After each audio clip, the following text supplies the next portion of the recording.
Ladies and gentlemen, welcome back for part two of our August 26th, 2021 Lighting the Candle, A World That Works. Again, we've got Ken and Lisa. We're all old friends now. If you've listened to us before, you know who we all are. I'm Cill Correll. And just to kind of, reiterate, our conversations are designed and intended to randomly generate empowerment for you, the listener, and for us, the listeners and speakers on this thing. We spent the last half hour diving into breakdowns and breakthroughs, more so probably on the breakdown side. And I think we got a pretty good handle on what that experience is like. And so I'm suggesting that we spend some time discussing what breakthroughs are, can be, what does it have to do with achievement, what does it have to do with a scientific approach to causing things to occur frequently in your life by intention and by effort. So if we look at a breakthrough being this situation where the stars and planets seem to have arrived, and it might be a very random feeling that suddenly everything worked out in a situation where it doesn't typically work out. How's that for a broad enough road to drive the breakthrough car down? Okay, Lisa, I'm real interested in your thoughts on this. Well, my first, well, breakthroughs. I'm trying to think of what my thought was as you were speaking. Was what we were talking about before was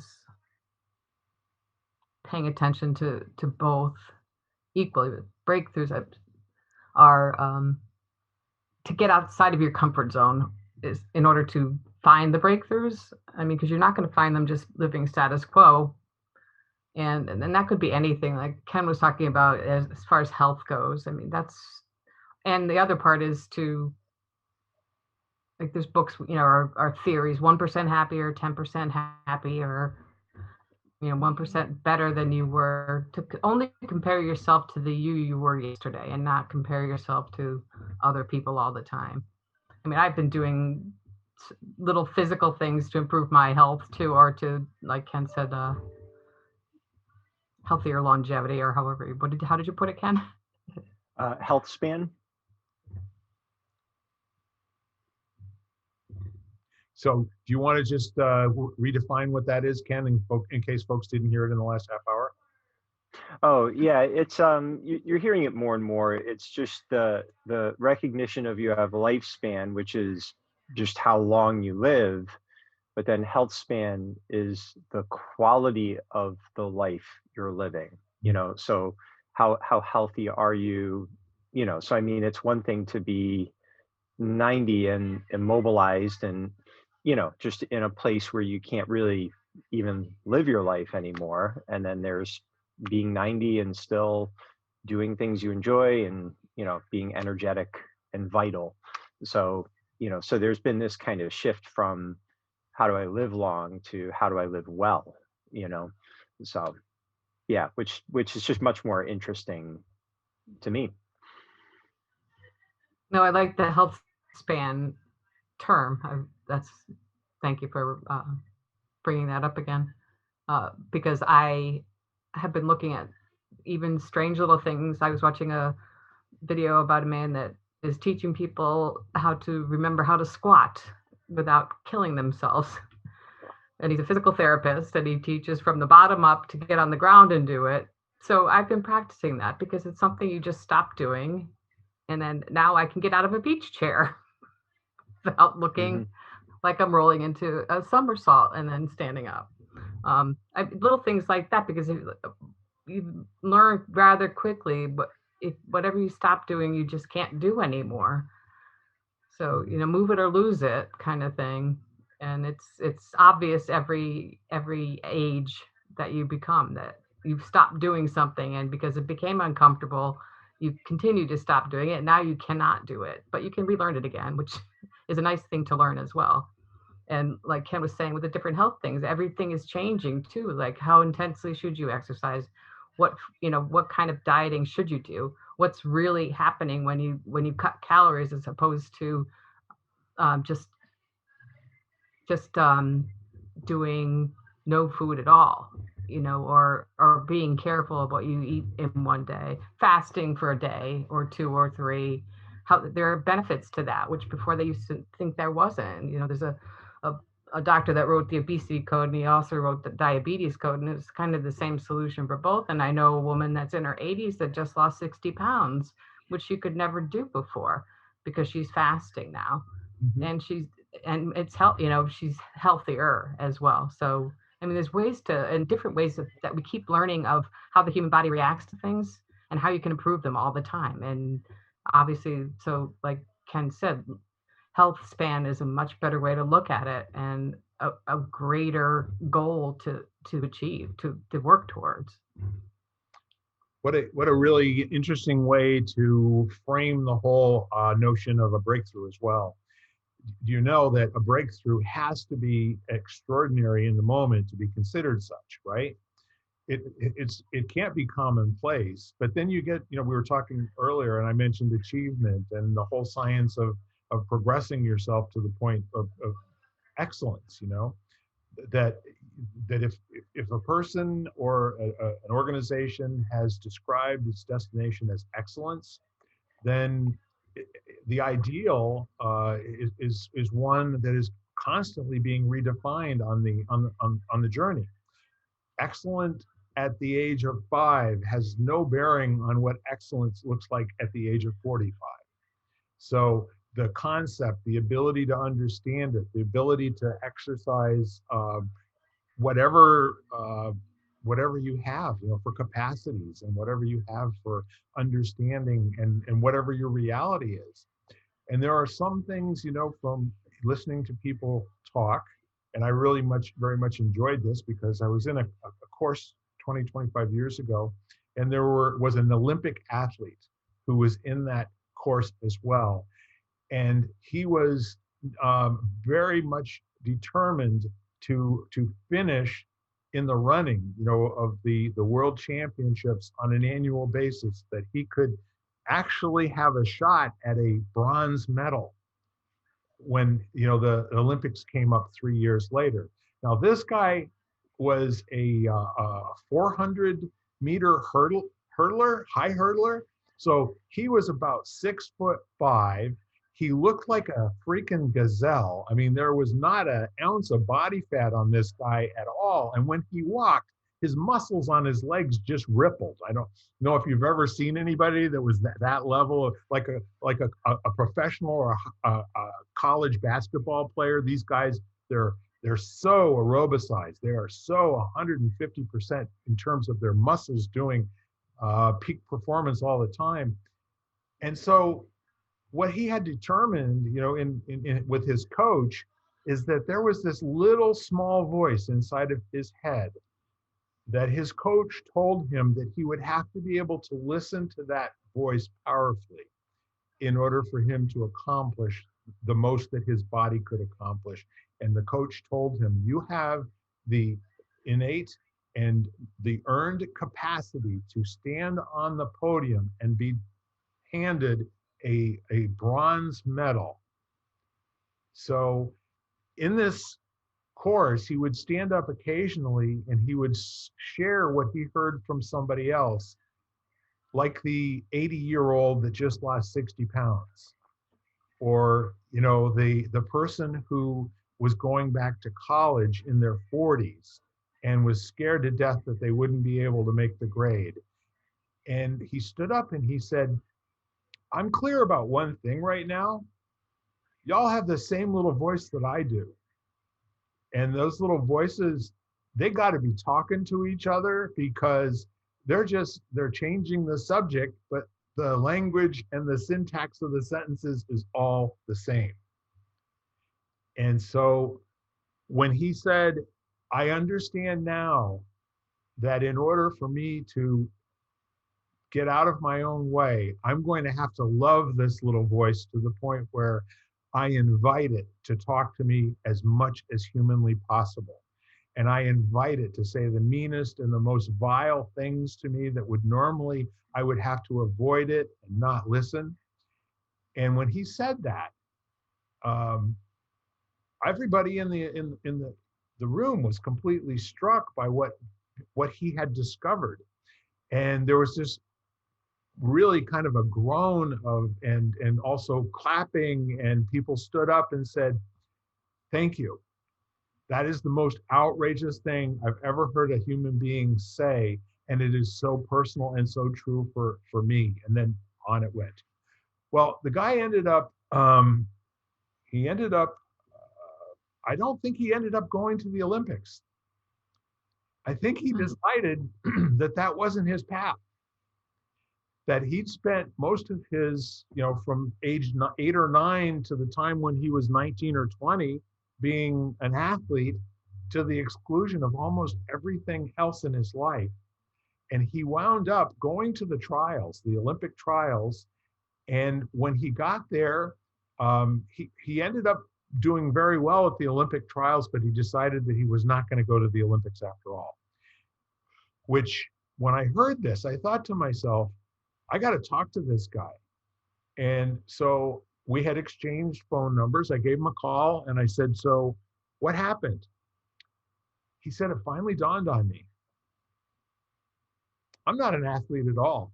In fact, I don't even like running." Okay. He said, "I've been doing this because I had no choice. This was the only thing that I had decided that I'd ever be any good at." And he said, once I realized that that was not so, once I realized that I could be good at anything, I was willing to listen to that little voice fully and to embrace it and let it be as mean to me as possible, I had nothing left to prove. There's no being handed a medal that would ever top that experience, that to know I am good enough and I am able to accomplish anything I set my mind to. So this is a kid, 20 years old, unbelievable. So I don't know, I'm getting a little bit choked up just thinking about, the conversation and the breakthroughs, but the whole goal of life in terms of what breakthroughs are is to always learn more about yourself. For in the end, that's all we truly can ever know. Yes? Thus, Yeah, that was a powerful realization On that you had. experiences. Yeah.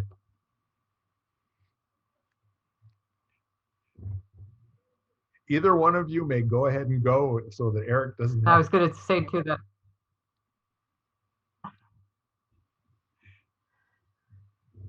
Go ahead, Lisa. because I've been going through just recently an interesting challenge, because that the challenge of and I think coming out of your comfort zone could also be called challenging yourself every day too. And I recently was taking a class in storytelling, which is way out of my comfort zone. But I found myself, when I was practicing and researching the story, because we were retelling an old story, the practice and the researching it, and I was constantly walking around with a smile on my face while I was doing it. And it just felt so good to challenge myself and to meet the challenge. And not that I did fabulously in the retelling of the story, but that I did it at all and stretched myself was so. I mean, I think that's what people need to do for themselves all the time, things like that. Yeah, they call that getting muscle, when you do things a few times and then it becomes like more of a habit. And then you start to actually feel like it's something that you're not only can do and you're competent at, but you enjoy doing. And you also enjoy the little flubs and the fluffs and whatever else it is along the way that keeps you smiling all the time, Lisa. Ken? I guess the question that is worth asking is, what are the practices of today that will lead to the breakthroughs of tomorrow? And especially for an athlete, for most athletes anyway, they spend a lot more time practicing than they do playing. So, one of the ways to keep from burning out is find the joy in the practice, so that you're not just living your life to run the race. You're living your life, and you get to run the race, you know? So, and then those little moments and trophies and medals just become symptoms of an underlying satisfaction with the person you're practicing to be on a daily basis, you know? And then, yeah, that can be very fluid and it can change and express itself in different ways, but it's still you. And like you said, you're connected to who that you is. You know, that's a pretty cool way to live your life, I think. So the the the moral of this story, and I want to say, if you can point to anyone who's ever been at the apex of, like, they set their own goals and produced so much more than their peers or other people that had done what they'd done. I want you to think about Tiger Woods by the age of 30, what Tiger had accomplished. And even at the age of 30, he'd say, I would much rather go out and practice and hit balls, to hone my ability to hit the same shot 2, 3, 4 times in a row than playing, for the biggest purse or playing for a Grand Slam title. Yeah, it's good to do that, but everybody that I've ever heard that I would consider to be the best at what they do loved the practice part of it. That opportunity to very carefully hone their skill to their own expectation and not the expectation that competition brings. The competition, Lisa, did you say earlier that being in competition with who you were yesterday, that's the really kind of a neat Right. thing. And if we all have that opportunity to tell the truth about who we are on a daily basis and not live in a romantic fantasy about, whether or not we have anything to say about our lives, then you come full circle back to what Ken had to say about what practice today makes tomorrow's breakthroughs possible. It's so simple and yet maybe not so easy. So Ken, throughout your adult life, I mean, I've only known you now for seems like about 7 or 8 years. When we first started hanging out, when coming to Quester's Way. When was the first year that you were in Quester's Way? Because I came along probably 5 months or 6 months after you started. 2016. Okay, so it's coming up on 5 years, right? Mm-hmm. Seems longer. Yeah. And I just remember the in addition to what you're doing with your mind on a daily basis in terms of the books that you read and the things that you do, your exercise routine and all of the things that you do that have nothing to do with karate, Mm-hmm. even though that is your area of expertise, that there are very few people in life that get to the level that Ken Caputo has accomplished with the domain of karate and instructing and training people. That's me saying that. Well, thank you. If you stop and think about it, Mr. Valari, how many people do you think he was responsible for training in his lifetime? I have no idea. Tons. I mean, figure that's 50 plus years of, you know, teaching and working with people and setting people up to then teach other people. And yeah, it's pretty huge impact. And I wonder if you were to ask him, who he thought the most important people in his life, because I actually asked John this question, your mentor, who are the most important people that you train? And he looked at me and he laughed a little bit in his John way. And he said, the ones I'm with. Yeah. Yeah.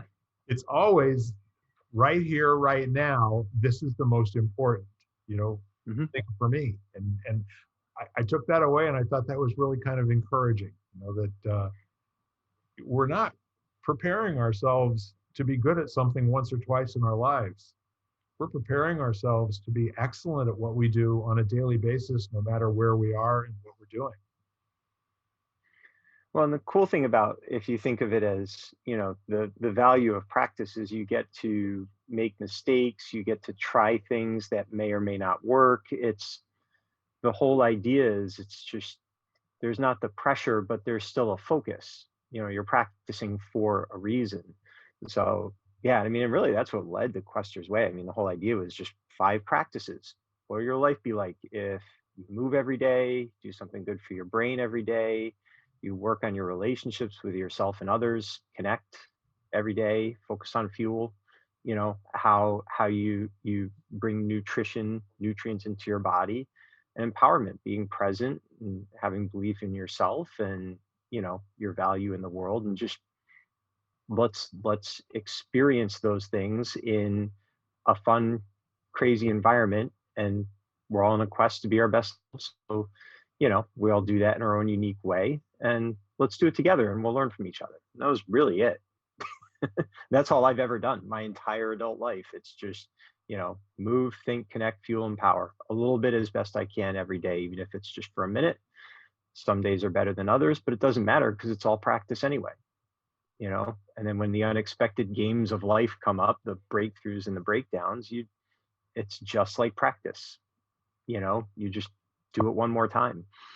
So, and that's the other really empowering thing that I've taken away from our knowing each other.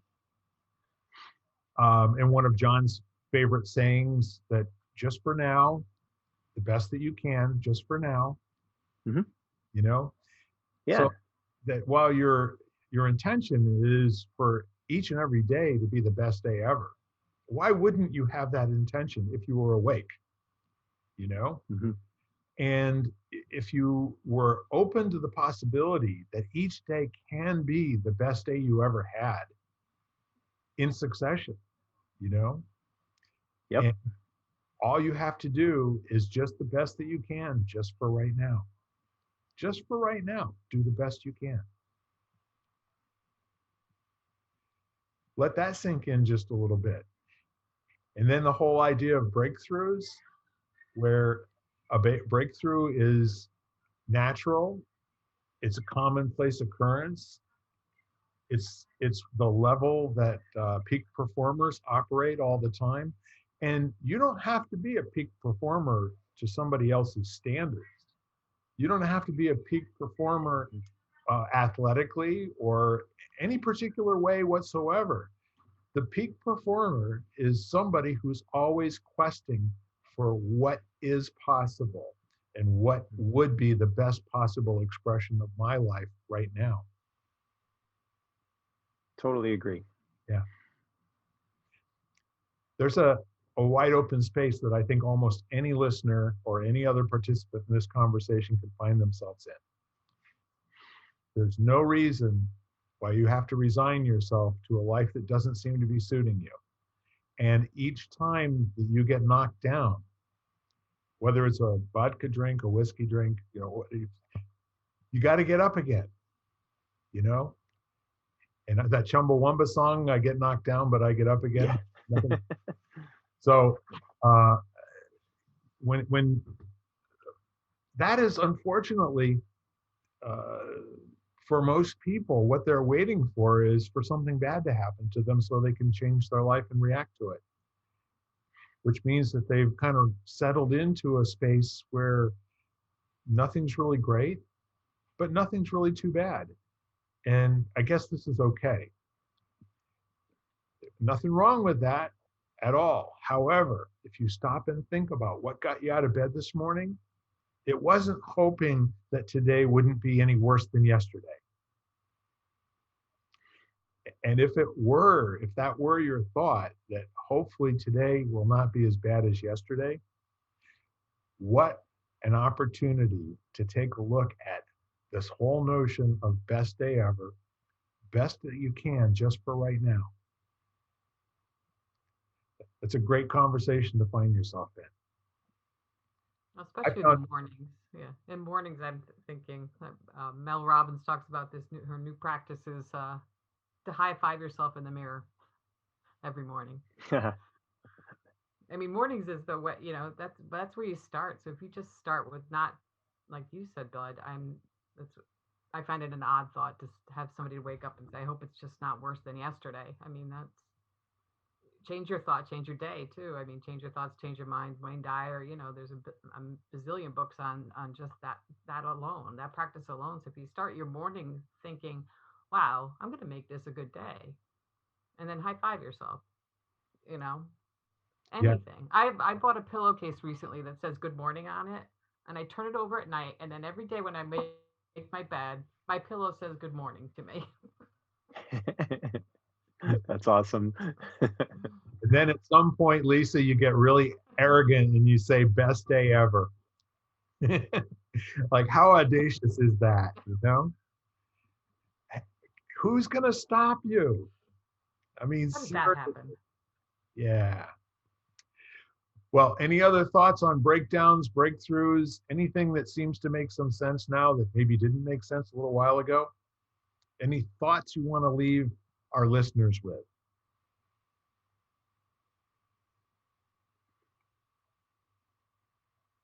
I think the thing that comes to mind is one of my mentor's little metaphors he would give. He's just, if you think the breakthroughs and breakdowns are big old waves, you can be either standing there watching them come crashing down on you, or you can be the surfer who's looking forward to them, because every day you're getting more skillful at being able to surf those waves.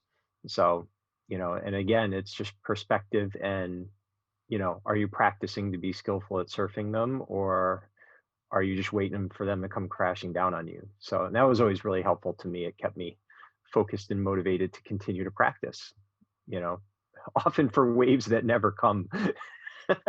And that's all right too. Yeah. Lisa?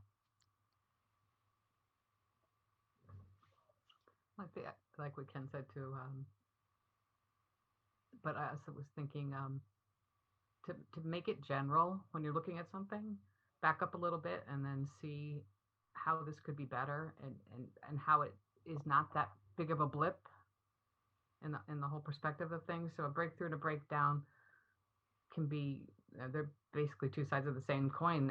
There's opposites are always going to be there, but you can think of them differently, gather them from a new perspective, and how can this be a learning experience instead of a breakdown? Yeah. What comes after you've declared a breakdown is an opportunity to make it a victory. So Exactly. when I'm thinking in terms of those areas, I mean, we all have areas that we get stopped.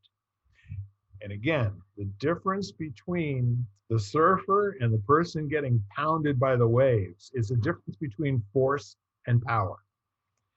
The force is trying to resist and live through the waves crashing. The power is trying to play with it and become accomplished at dancing with and riding the wave. So I don't know, I'm going to leave everybody with this thought. You have a choice in your life that maybe you could become a better dancer with whatever it is that's causing you pain and causing you, dissatisfaction in your life. And the whole idea is human beings experience pain. We just don't want to spend any more time being in that space than we absolutely have to. So here's to you getting out of Dodge and getting out of jail free and passing go and collecting your $200 every time there's an opportunity to do otherwise. Enjoy your lives and come back and listen to us again. We're on almost every podcast platform. Bye-bye, y'all. Bye-bye. Have a good week. You've been listening to Lighting the Candle, A World That Works, part of the Exvadio Podcast Network. You can hear us at exvadio.com/podcasts, Apple Podcasts app, Google Play, Spotify, iHeartRadio, Stitcher, and wherever you find podcasts.